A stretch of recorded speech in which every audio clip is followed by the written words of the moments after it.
Hi everyone. Today, we'll go over how to share a Spotify song on an Instagram story in under 2 minutes. In the past few years, new Instagram redesigns have made this process possible.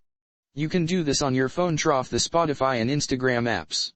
I will show you how to do it, and you will see it is very easy. The first step will be to go to the Spotify app. Then you will search for the song you are looking to share. After that, you will click on the three dots at the top of the screen. Then you will hit the Share tab. After that, click the Instagram icon with story under it. After that, open Instagram and click Allow Paste. It will preview the story.